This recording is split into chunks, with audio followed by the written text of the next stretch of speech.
Holy shit. If you guys don't know what I'm talking about, it's the video you're seeing right now, where it's Bayonetta versus Corrin actually being shown to us into the public eye.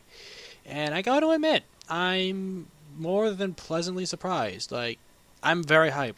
My analysis on Corrin and Bayonetta as a whole, they are pretty. They don't seem like low tier or mid tier characters, not in the slightest. Corrin especially, because Corrin seems like probably one of the best sword fighters in the game now, next to like Cloud. I also noticed that Corrin's up air, it has very little ending lag, and just the neutral B alone and the side B alone are just enough to make Corrin pretty high tier. Plus that dash attack where it's like, I think it's a dash attack where it's the spinning attack where Corrin just jumps into the air and starts spinning around like a tornado.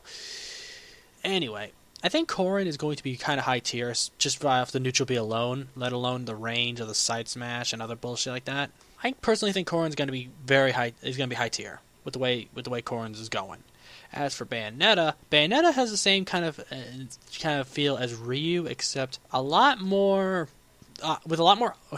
options and pretty much having a lot more range.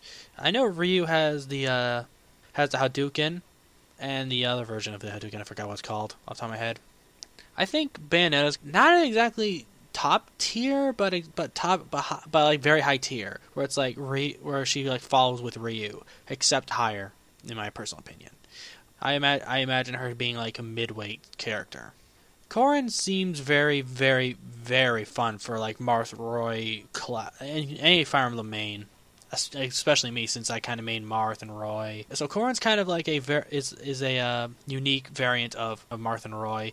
I would say I would main Corrin definitely, because I can translate Marth and Roy into Corrin. As for Bayonetta, she's gonna take a lot of time to get used to it. It's probably if you're a fan of Sheik, Ryu, and like characters that can combo very well, you're gonna like Bayonetta, but you're gonna have to play around with her a lot. One thing I did notice though was that Bayonetta's smash attacks were very, very slow. Not like very, very, like they were slow enough to a point where it's like she's open, but they're powerful enough to coincide with that. So I highly doubt people are gonna get caught up in it, even though she has that like time stopping ability. Kind of reminds me of Dio or something.